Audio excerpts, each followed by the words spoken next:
Welcome back mga boss sa ating channel 3K TV.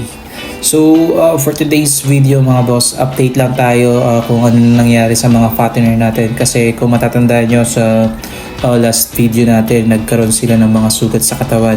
So may mga nagsasabi dahil daw sa langaw yun or sa lamok, and meron din naman nagsasabi na dahil daw sa dumi ng kulungan.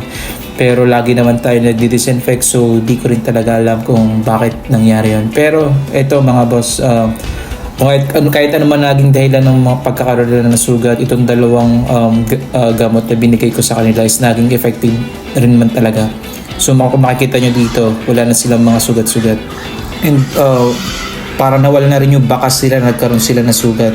So ito yung mga pictures nila nung nagkaroon sila ng sugat. So ang pangit talagang tingnan. So sinubukan natin bigyan sila ng ivermectin at saka quick heal.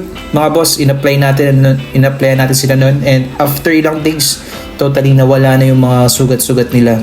So hindi ko alam kung ano ba talaga yung nagpagaling doon. So probably because yung quick heal na din, nagbigay na rin siya ng mas mabilis na makahilom doon sa mga sugat. So yun mga boss, kung may mga nagkaroon ng problema ng ganito tulad sa amin, bigyan nyo lang boss ng ivermectin and quick heal spray. So effective yun, proven.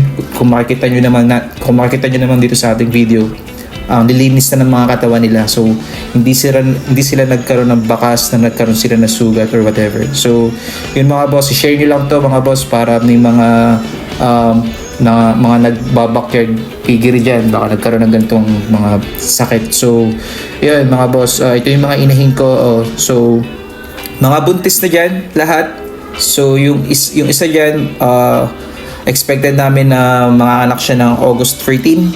So hintayin natin yung mga boss, i-update ko kayo doon kung anong mangyayari sa kanila, sa ating inahing na mga anak. So sana maging successful yun mga boss. So ito mga boss, so since medyo tag-ulan dito sa amin, bibihira lang akong makabisita dito sa ating backyard piggery. So sinusubukan ko lang ulit tumulong sa paglilinis at pagpapaligo ng ating mga fattener. So ang sarap lang sa pakiramdam na maglinis ng ating mga baboy kasi kita nyo yung dumi ng katawan nila. And pag inisprayan nyo sila ng tubig, kita nyo yung dumi talagang nawawala sa katawan nila, and napaka-satisfying tingnan nun.